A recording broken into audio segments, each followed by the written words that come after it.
Class 7-এর আমার সকল ছাত্রছাত্রীদের আজকের ক্লাসে স্বাগত জানাই। গতদিন আমরা পার্ট 1 জীববৈচিত্র্য বা বায়োডাইভার্সিটি নিয়ে আলোচনা করেছিলাম। আজকে আমরা সেকেন্ড পার্ট অর্থাৎ জীববৈচিত্র্য এবং ভারত নিয়ে আলোচনা করব। চলো তাহলে দেরি না করে শুরু করা যাক।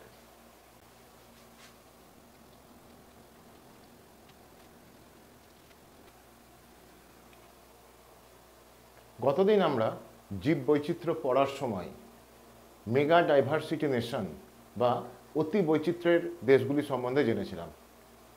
এরকম অতি বৈচিত্র্যের দেশ সমগ্র বিশ্বে 17টি আছে। তার মধ্যে ভারত কিন্তু অন্যতম একটি দেশ। এখানে প্রায় 91,000 প্রজাতির উদ্ভিদ এবং প্রাণী বসবাস করে। প্রজাতি মিন্স তোমরা কি জানো? প্রজাতি মিন্স হলো যারা নিজেদের মধ্যে শুধু প্রজনন কার্য করে, তাদেরকে বলা হয় প্রজাতি। অর্থাৎ ধরে নাও বিড়াল একটা প্রজাতি, কুকুর একটা প্রজাতি, আবার গাছের ক্ষেত্রে দেখো আম একটা প্রজাতি, আম গাছ, জাম গাছ, কলা গাছ, এদেরকে বলা হচ্ছে প্রজাতি।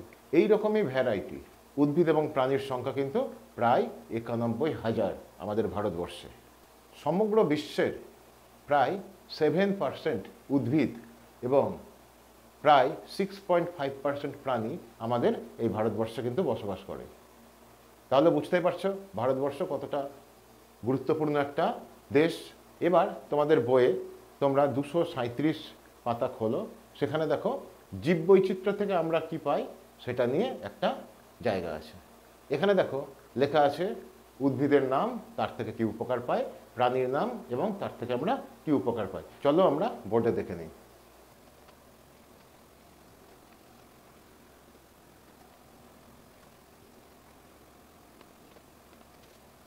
তাহলে দেখো জীববৈচিত্র্য থেকে আমরা কি পাই না, উদ্ভিদ থেকে কোন উপকার পাই, প্রাণীর নাম, কি উপকার পাই।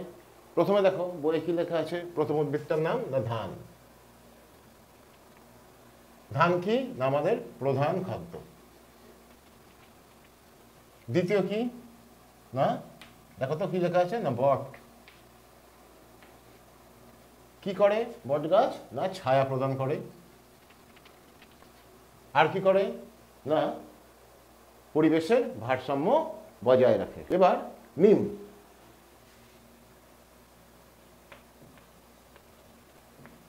কি করে না বিভিন্ন প্রকার ঔষধের থেকে কিন্তু আমরা পাই।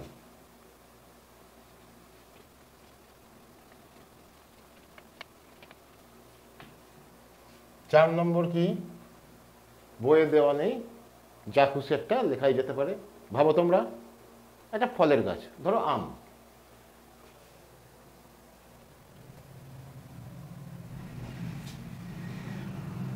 কি দেয় আমাদের না পুষ্টিকর খাবার পাই, তাই না আমরা।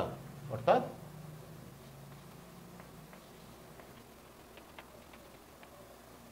এবার চলো প্রাণীগুলো সম্বন্ধে জেনে নিই। পেচোখা মাছ কি উপকার করে জানো না, মশার লার্ভা খেয়ে মশার বৃদ্ধি রোধ করে।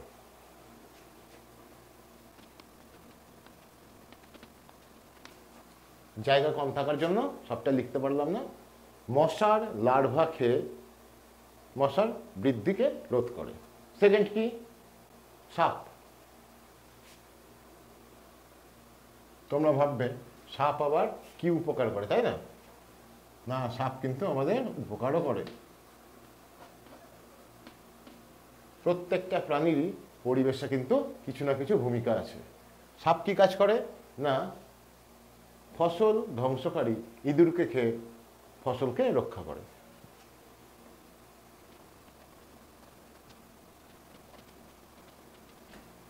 তিন নম্বর কি না বাদুড়।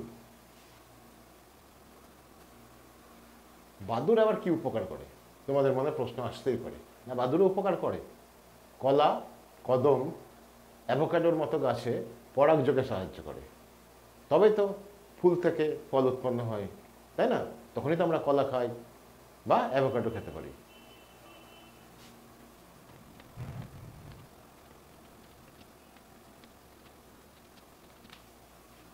চার নম্বরটা কি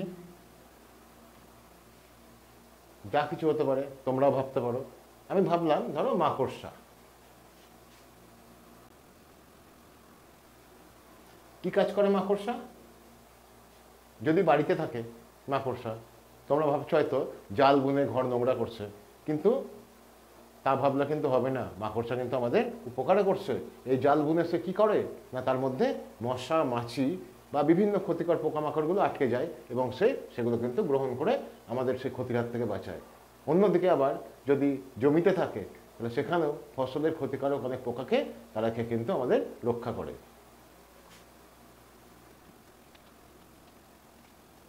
গ্রহণ করে জায়গা নেই, আমি নেই বলে লিখে দিলাম। তাহলে মাকড়সা মশা মাছিকে খাদ্য হিসেবে গ্রহণ করে। এবার আমরা জীববৈচিত্র্যের গুরুত্ব নিয়ে আলোচনা করব। পরিবেশে এবং মানব জীবনে জীববৈচিত্র্যের গুরুত্ব কিন্তু অপরিসীম। আমরা এটাকে স্ক্রিনে দেখে নেব।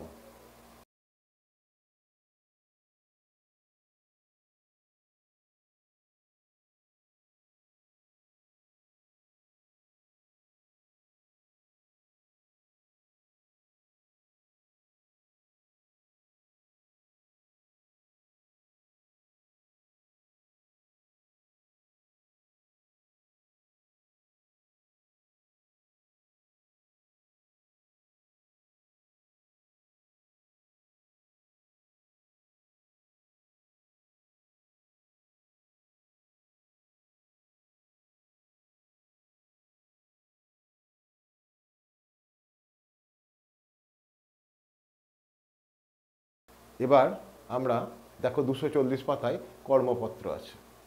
এই কর্মপত্রটাকেও যেহেতু বড় অনেকটাই, এটাকেও চলো আমরা স্ক্রিনে দেখে নিই।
আজকের ক্লাস এই পর্যন্তই।